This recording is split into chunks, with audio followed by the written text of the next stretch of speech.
Dios les bendiga, estimados hermanos. Gracias a Dios por este tiempo. El tema de hoy día es la obediencia al llamado y vamos a orar a Dios. Acompáñame en un tiempo de oración de tal manera que Dios nos hable con este tema. Oramos, amado Padre, en el nombre de Cristo, para que tú, Señor, puedas utilizar este tema y llegue a tu iglesia. Tu iglesia esté atenta, Señor, reciba tu palabra y sea desafiada, Señor, en este tiempo, de tal manera, Señor, que cada uno al entender tu palabra, pongámoslo, Señor, en práctica, en obediencia a ti, Señor. Utiliza este tiempo, amado Padre, y tú seas glorificado. En Cristo Jesús oramos. Amén. Hermanos, estaba averiguando sobre la cantidad de creyentes allá en la China, porque siempre escuchamos que la iglesia en China es perseguida. No solamente eso, sino también que sus locales son incendiados o son destruidos. Entonces leí por ahí que hay aproximadamente 60 millones de cristianos en la China. Pero no solamente eso, una organización llamada Open Doors dice que hay aproximadamente 97 millones de cristianos entre católicos y protestantes en la China.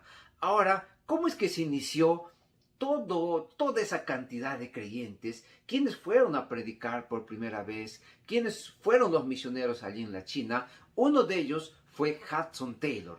Él nació en 1832 en Inglaterra. Desde muy temprana edad, él tenía en claro que su llamado era a la China. Y él se preparó y de muchas formas, hace mucho tiempo leí la historia de Hudson Taylor y me animó también a mí a prepararme antes de poder llegar a la Amazonía del Perú. Entonces, Hudson Taylor llegó al puerto de Shanghái en la China a la edad de 22 años para iniciar su obra misionera que lo llevó por 51 años de su vida trabajando como misionero en la China. Ahora, si nosotros escuchamos por ahí que alguna iglesia está enviando a un muchacho de 22 años, pues vamos a decir, wow, esto es sorprendente porque esto no se ve, prácticamente no se ve. Pero en la época de Hudson Taylor, él decidió ser misionero en la China a la edad de 22 años. Y esto tuvo consecuencias eternales, incluso hasta el día de hoy. ¿Por qué? Porque él fundó la misión al interior de la China. Y esta misión ha llevado 800 misioneros a servir en la China. No solamente eso, sino que fundaron 125 escuelas, entre otras cosas que ellos hicieron. Hudson Taylor dijo lo siguiente: la Gran Comisión no es una opción para ser considerada, sino un mandato para ser obedecido. Así es, y debe ser obedecido por siervos y siervas, por la iglesia del Señor Jesucristo, de tal manera que no veamos a la Gran Comisión como algo opcional, sino como un mandato. Ahora, ¿pero cuál es el mandato del Señor? Porque el tema de hoy día es la obediencia al llamado, ¿cierto? Tenemos que obedecer al llamado. Pero ¿cuál es el llamado que el Señor nos ha dado? O sea, ¿a qué Dios nos está llamando? Y eso lo vamos a encontrar en el libro de Mateo capítulo 28 del 19 al 20. Y déjenme leerles en la versión NTV. Por lo tanto, vayan y hagan discípulos de todas las naciones, bautizándolos en el nombre del Padre y del Hijo y del Espíritu Santo. Enseñen a los nuevos discípulos a obedecer todos los mandatos que les he dado, y tengan por seguro esto, que estoy con ustedes siempre hasta el fin de los tiempos. Jesucristo dando la gran comisión a los discípulos justo antes de ascender. Y esa gran comisión también es nuestra. La iglesia de Jesucristo también está en el deber de obedecer esta gran comisión. Porque esta gran comisión tiene que ver con evangelizar, tiene que ver con discipular, tiene que ver con todo lo que nosotros podamos hacer para que el reino de Dios se extienda en las naciones, en lugares donde no ha llegado o en lugares donde el evangelio todavía no ha impactado como debe de ser. Entonces la iglesia debe obedecer este mandato que nos dejó el Señor Jesucristo. Ahora, esta gran comisión dada por Jesucristo, tiene su prototipo en el llamado que Dios hace a Abraham. Vamos al libro de Génesis, capítulo 12, del 1 al 3, y vamos a seguir viendo en la versión NTV. El Señor le había dicho a Abraham: deja tu patria y a tus parientes y a la familia de tu padre, y vete a la tierra que yo te mostraré. Haré de ti una gran nación, te bendeciré y te haré famoso, y serás una bendición para otros. Bendeciré a quienes te bendigan y maldeciré a quienes te traten con desprecio. Todas las familias de la tierra serán benditas por medio de ti. Y aquí vemos el llamado a Abraham. Y el llamado a Abraham es un llamado a que la nación de Israel sea de gran bendición a las naciones del mundo. Así es. Y este llamado a Abraham tiene que ver con la Gran Comisión.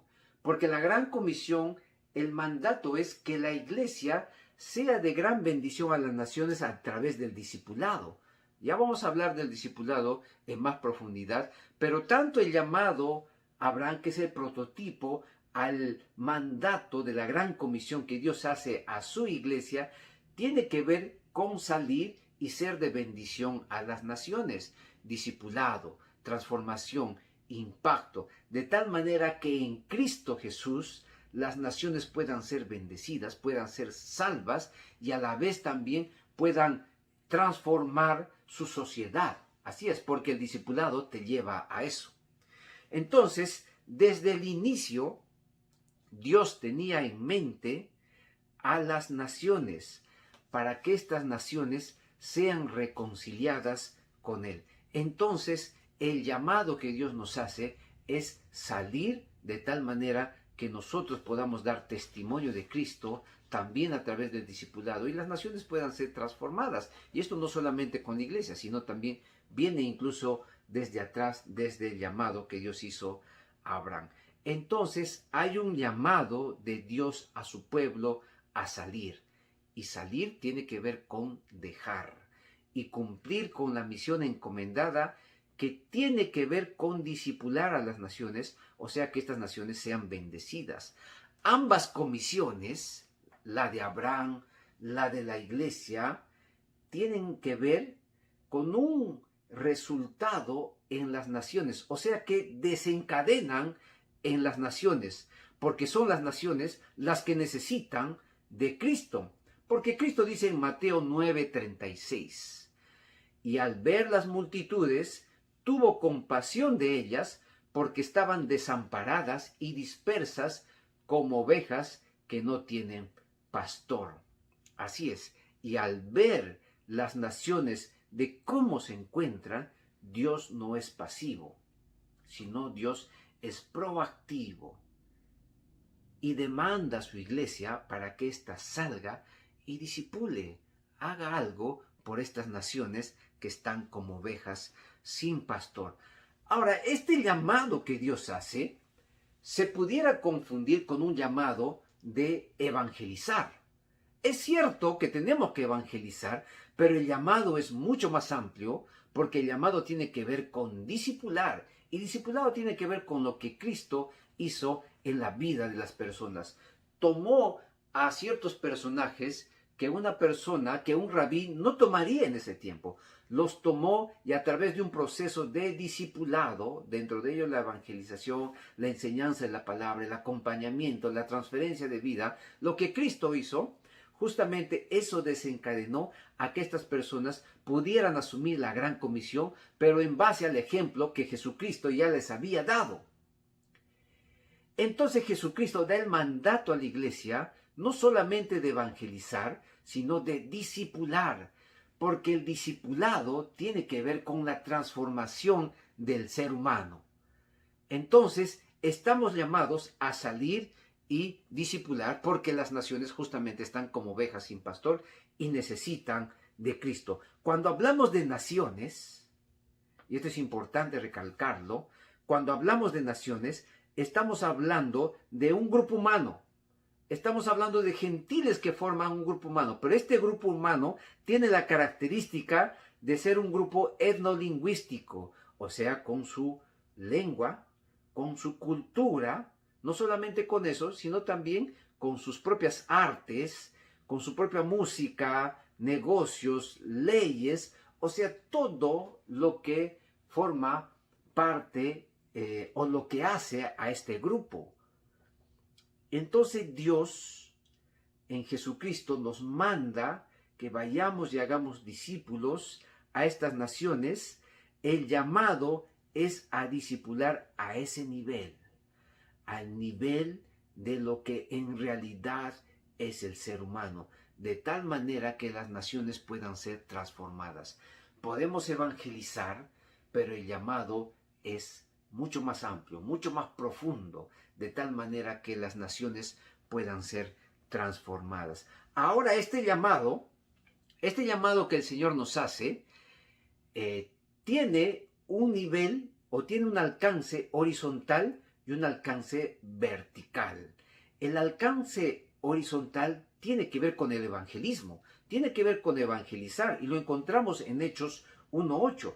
Pero recibiréis poder cuando haya venido sobre vosotros el Espíritu Santo, y me seréis testigos en Jerusalén, en toda Judea, en Samaria y hasta lo último de la tierra. El Señor dice, me seréis testigos. El alcance del mandato que el Señor nos está dando, el llamado que hace a su iglesia, es un alcance horizontal, o sea, de ir y evangelizar, ser testigos de Jesucristo.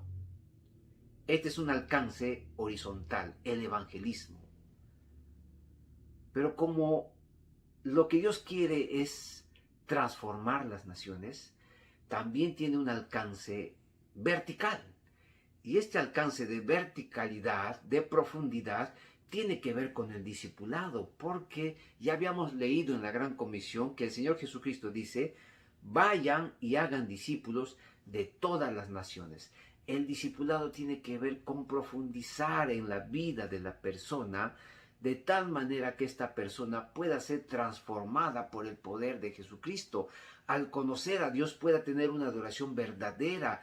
Al conocerlo y amarlo a Él, pueda obedecer, pueda vivir en santidad, pueda tener el gozo, pueda ser instrumento en las manos del Señor. Entonces el evangelismo es un alcance horizontal. Y el discipulado tiene que ver con un alcance vertical de profundidad, de tal manera que los pueblos, individuos, grupos puedan ser transformados y así también impactar a su nación. Landakop, en su libro El modelo de transformación social del Antiguo Testamento, va a decir lo siguiente: el mensaje que reformó a las culturas occidentales y edificó naciones sobre valores cristianos sólidos no fue el evangelio de salvación, sino el evangelio del reino, que incluía la salvación. Así es, el evangelio de la salvación, pues justamente somos testigos y predicamos de Cristo, y algunas personas entregan su vida a Cristo. Pero ahí no queda el asunto.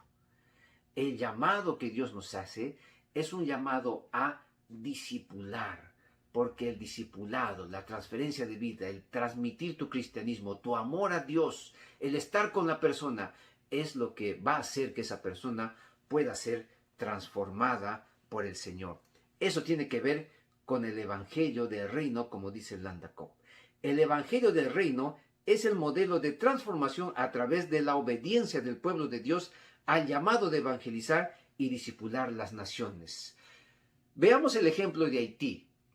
Haití es el país más pobre de toda América Latina y el Caribe. Pero cuando visitamos Haití nos dimos con la sorpresa de que hay iglesias en todo lugar. Hay iglesias pequeñas y estas iglesias tienen sus escuelas, y hay mucho apoyo del extranjero a través de ONGs, iglesias evangélicas, protestantes. ¡Wow! Realmente Haití llega mucho apoyo económico y también hay la predicación de la palabra del Señor. Pero ¿por qué esta nación es la más pobre? ¿Por qué esta nación está muy apartada de Dios? Uno es por su mentalidad, porque son sincretistas. No vamos a profundizar en eso, pero uno es por su mentalidad, pero también porque no se hace el trabajo de discipulado. Podemos centrarnos en evangelizar, podemos centrarnos en apoyo social, apoyo médico, educación, todo ello, pero es necesario el alcance vertical de profundidad que se da a través del discipulado. Jesucristo sabía eso, por eso que Jesucristo dijo, vayan y hagan discípulos a todas las naciones, el Evangelio del Reino, que tiene que ver con transferencia de vida, apoyo social, pero también tiene que ver con lo que yo voy a transmitir a esa persona. O sea, yo discipulo, yo estoy con ella y camino con ella. ¿Y cómo lo vas a lograr eso? Y nosotros tuvimos que descubrirlo allá en Purús. Porque al principio íbamos a Purús, regresamos a Pucallpa. Purús y Pucallpa. Pero eso no trajo satisfacción a nosotros porque no había ningún tipo de avance. Aunque era cómodo quedarnos en Pucallpa. Entonces decidimos vivir en Purús. Una zona de lo más lejana en todo el Perú. Una zona donde todavía hay indígenas no contactados. Donde hay 8 etnias indígenas, naciones. Entonces nosotros decidimos vivir allá. Y cuando decidimos vivir allá, comenzamos a plantar nuestro plátano, nuestra yuca, a trabajar, a hacer nuestra piscigranja, ser parte de la sociedad. Y comenzamos a conocer personas, evangelizarlas, discipularlas, caminar con ellas, salir a cazar, salir a pescar, trabajar con ellas, vivir con ellos. Fuimos parte de los purusinos, aún seguimos siendo parte, incluso ellos decidieron lanzarnos a la alcaldía porque éramos parte del pueblo, somos parte del pueblo. No aceptamos, claro está, pero la idea es que nosotros entendamos que el discipulado te lleva a ser parte de ese grupo etnolingüístico. Y el llamado que Cristo hace es, vayan y hagan discípulos. ¿Y cómo vas a discipular si no estás con esa persona? ¿Cómo vas a discipular si solamente evangelizas y luego te vas a otro lugar a seguir evangelizando y dejas huérfano a tu hijo espiritual? Dios hace un llamado de salir y hacer discípulos. Ese es el llamado. Ese es el llamado que Cristo nos hace a la iglesia. Vayan y hagan discípulos. Ahora, veamos ejemplos de llamados que encontramos en la Biblia. Por ejemplo, en Isaías 42:6, vamos a ver el ejemplo del llamado del Mesías. Isaías 42:6.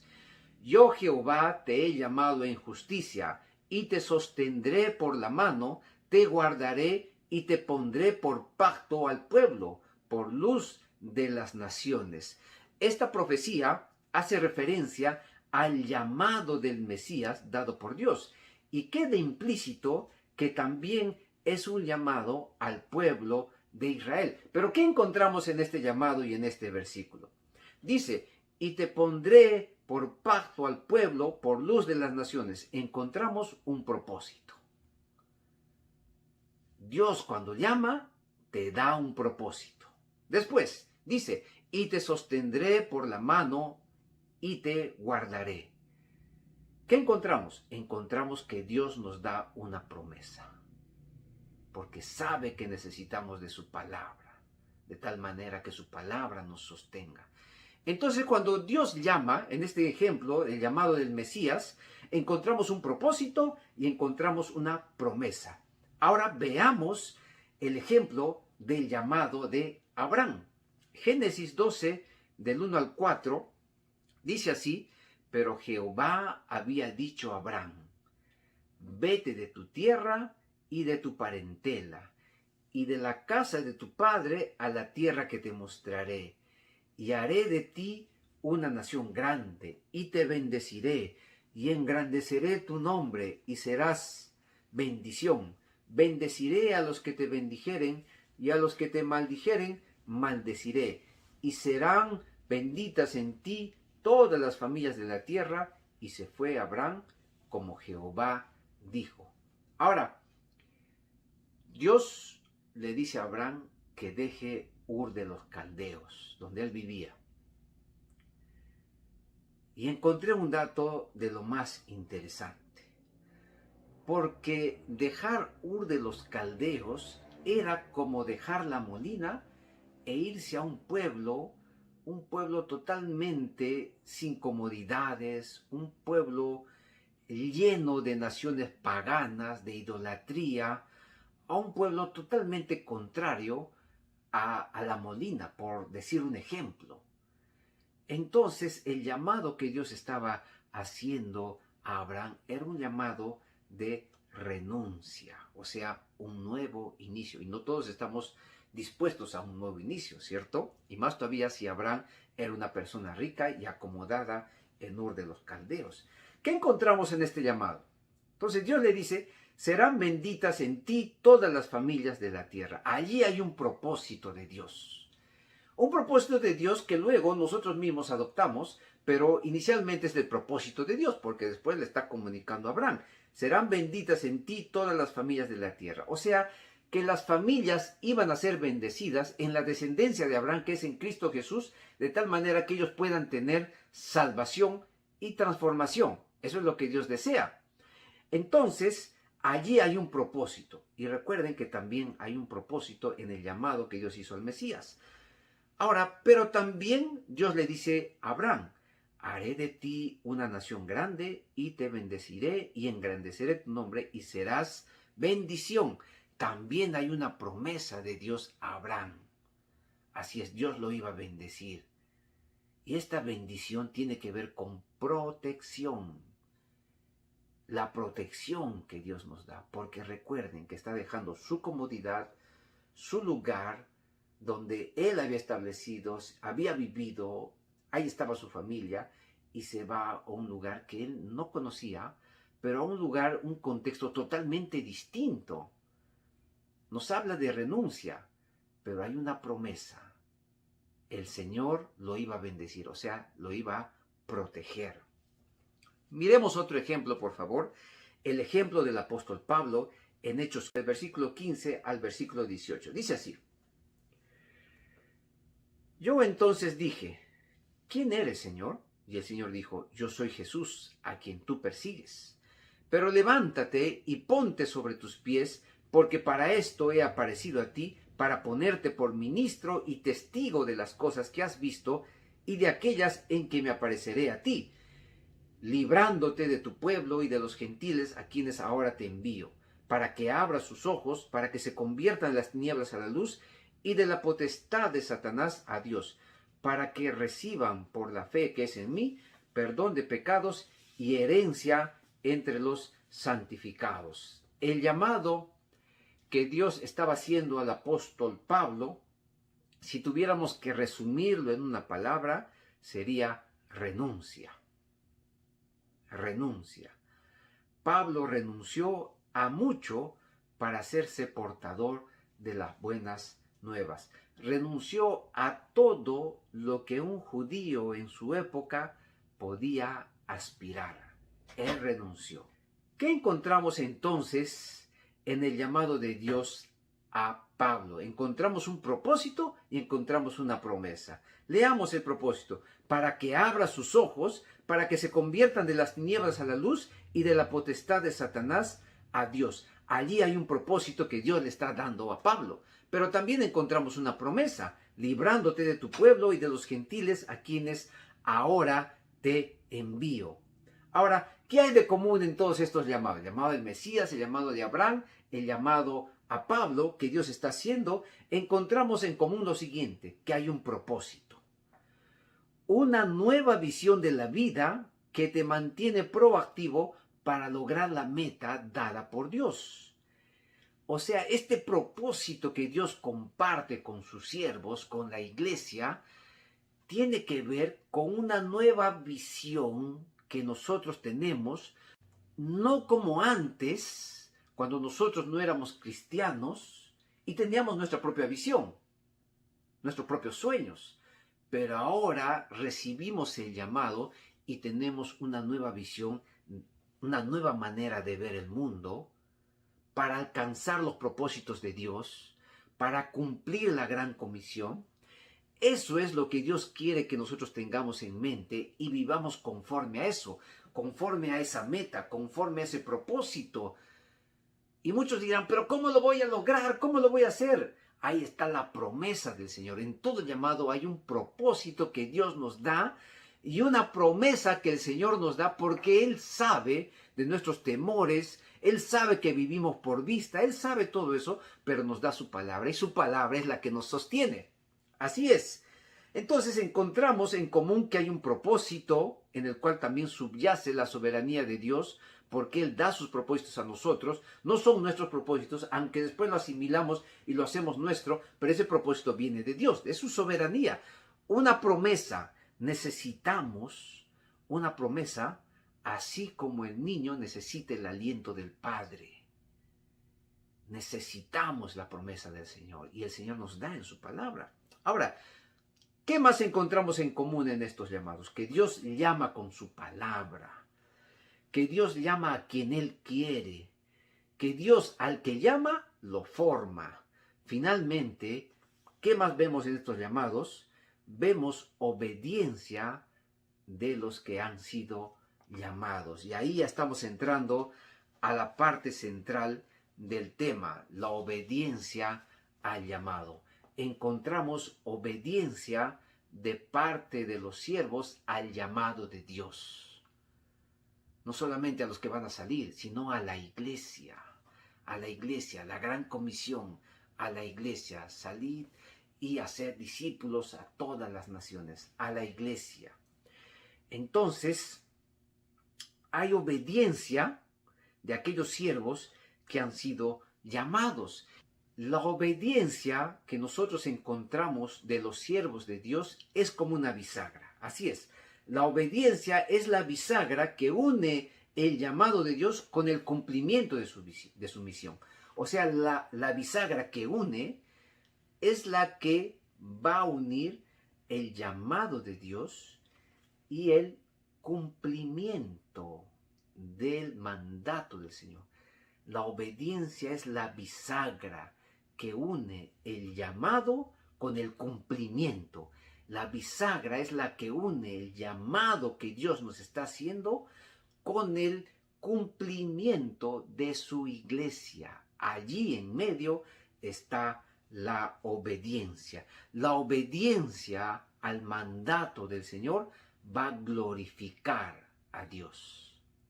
Nuestra obediencia glorifica a Dios. Ahora, sin embargo, la obediencia ha sido el talón de Aquiles y es el talón de Aquiles de los siervos del Señor, porque no siempre es fácil obedecer al Señor. ¿Y por qué? Porque nos falta un ingrediente fundamental y lo encontramos en Romanos 1:5 y les voy a leer en Dios habla hoy. Dice así: por medio de Jesucristo recibí el privilegio de ser apóstol, puesto a su servicio, para que en todas las naciones haya quienes crean en Él y le obedezcan. Así es, para que en todas las naciones haya quienes crean, fe y le obedezcan. Entonces, ¿por qué se hace difícil la obediencia? La obediencia es clave para el cumplimiento de la misión. ¿Por qué se hace difícil la obediencia? Y lo dice así: porque la obediencia es antecedida por la fe, para que en todas las naciones haya quienes crean en Él y le obedezcan. La obediencia es antecedida por la fe. Si no hay fe, no hay obediencia. ¿Por qué no hay fe? Porque no conocemos a Dios realmente quién es Él. Pero si lo conocemos a Él, lo amamos a Él, allí podemos tener fe porque sabemos quién es Él. Y esa fe te va a llevar a obedecer. Y la obediencia es la bisagra que une el llamado de Dios con el cumplimiento de su pueblo a la gran comisión. Entonces, para entender más este asunto, vamos a ver una ilustración. En el norte del Perú, nosotros y en otros lugares también, encontramos unas columnas que tienen unas hélices. Estas son hélices que generan una energía. Esto se llama la energía eolítica, que tiene que ver con el viento, que tiene que ver con las hélices, y estas generan energía, y esta energía incluso puede dar energía eléctrica a pequeños pueblos.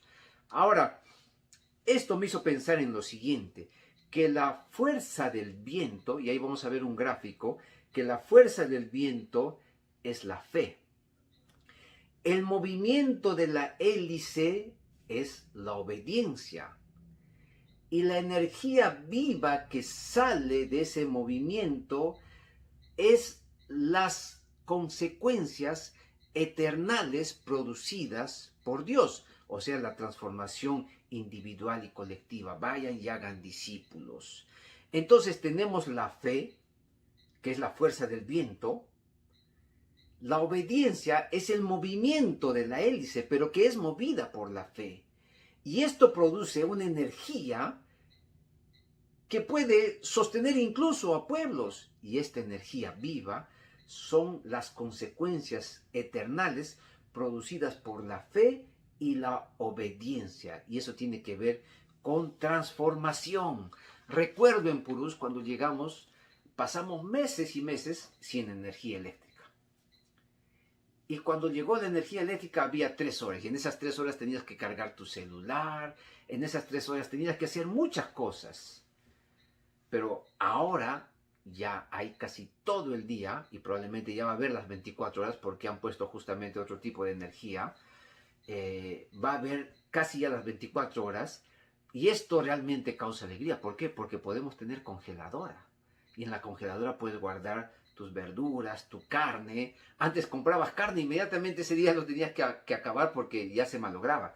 Pero ahora tenemos congeladora, ahora hay tele, ahora hay internet satelital. Y tenemos nosotros internet satelital, gracias a Dios, porque a través de esto podemos llevar educación a los niños y también podemos enseñar inglés a los adolescentes. Incluso los líderes de la iglesia pueden recibir sus enseñanzas a través del internet satelital. Pero esa es la energía eléctrica que hay allá. Y antes no lo había. Pero ahora que hay, está produciendo desarrollo económico en el pueblo. Y es lo mismo lo que hace la fe, la obediencia, desarrolla naciones, transforma naciones. Así es. Ahora, permítame contarles ya en esta parte final un poco de mi testimonio. Porque lo que deseo es que nosotros seamos alentados a obedecer.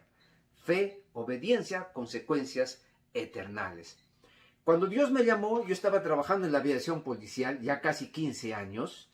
Y cuando Dios me llamó, yo pensé que no eran las circunstancias adecuadas. Me llamó para ser misionero. Porque en esa época, gracias a Dios, estaba recibiendo un buen sueldo, incluso hasta 2. Me propusieron para una especialización en Estados Unidos, todo pagado por el gobierno. Pero también sucedía algo, porque mi mamá también estaba enferma en esa época. Entonces yo le dije, Señor, creo que no es el tiempo, porque las circunstancias no son las adecuadas según mi punto de vista. Porque muchas veces pensamos, no es el tiempo, no tengo dinero, tengo que hacer muchas otras cosas, o por mi mamá, o por mi hijo, o por una cosa y otra cosa. Creo que no es el tiempo adecuado, pero el Señor no sabe de tiempos adecuados. Lo que desea es que nosotros creamos en Él. Entonces, después de ir a una conferencia misionera, así como esta que tú estás recibiendo, el Señor me habló. Regresé a mi casa y abrí la Biblia, porque realmente Dios me había movido en esa conferencia a través del predicador. Y lo que yo hice fue, Señor, tengo que recibir tu palabra. Y abrí la Biblia y leí la noche. Esa noche no podía dormir hasta que llegué a Isaías 41, 9, 10. Así es, y dice así, porque te tomé de los confines de la tierra, y de tierras lejanas te llamé y te dije, mi siervo eres tú. Y ahí está el propósito de Dios, porque Dios me estaba llamando con el propósito de que yo sea su siervo, y el siervo hace lo que su amo dice, y él me dijo para ser misionero. O sea, yo tenía que confiar en su palabra, porque él me estaba dando un propósito. Y dice, te escogí y no te deseché. Versículo 10. No temas porque yo estoy contigo. No desmayes porque yo soy tu Dios que te esfuerzo. Siempre te ayudaré, siempre te sustentaré con la diestra de mi justicia. Ahí está la promesa de Dios. Ahí está la palabra del Señor y esa promesa que el Señor me dijo, no temas porque yo estoy contigo, disipó todos mis temores, porque es la palabra del Señor. ¿Y sabes qué? Desde el 2008 que estamos trabajando o haber visitado por primera vez Purús, la palabra que Dios me dio en ese año, hasta el día de hoy me está sosteniendo. Dios me dio un propósito, cambió mi vida totalmente, cambió totalmente mi vida. Y le doy la gloria a Dios porque la vida que tengo ahora es mucha mejor que la anterior. No sabes lo que Dios te está haciendo esperar cuando tú aceptas el llamado de Dios. Dios cambió totalmente mi vida. La palabra que Dios me dio un propósito, pero ese propósito era de Dios, no era mío. Dios me dio un propósito, un nuevo inicio, una nueva visión, un estilo de vida distinto. Dios cambió mi vida, pero también me dio su promesa, porque sabía de mis preocupaciones. ¿Qué va a ser de mi mamá? ¿Qué va a ser de mi dinero? Si algún día me casaré, ¿cómo voy a sostener a mi familia? ¿Y ahora qué voy a hacer?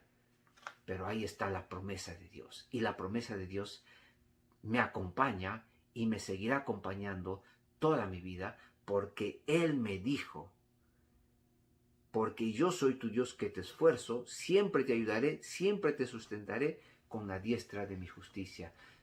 Y ahora con mi familia, si continuamos en el campo misionero, es porque Dios nos está sosteniendo y nuestra confianza está puesta en Él. Entonces, necesitamos fe para obedecer y esto va a generar consecuencias eternales. En Purús, Dios nos permitió plantar la primera iglesia allá para las 8 etnias.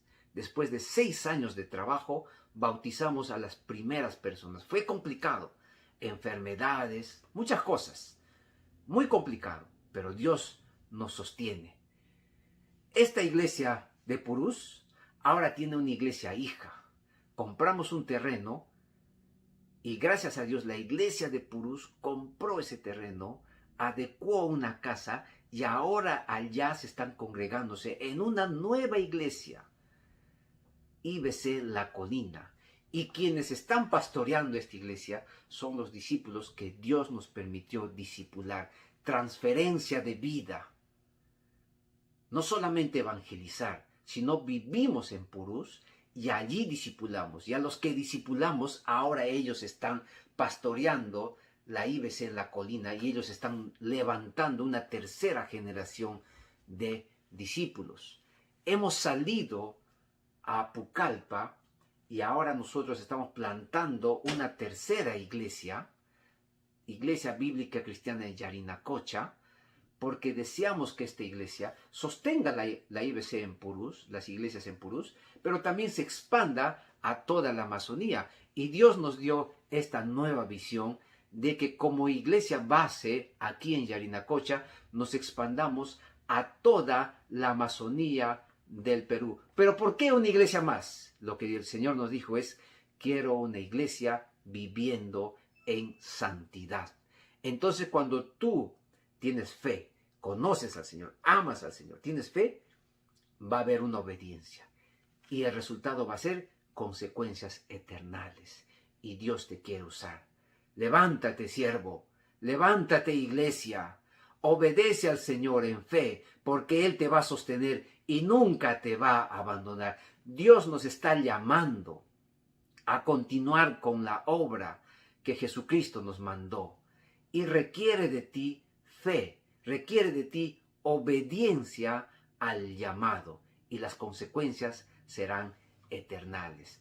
Dios les bendiga y hasta otra oportunidad.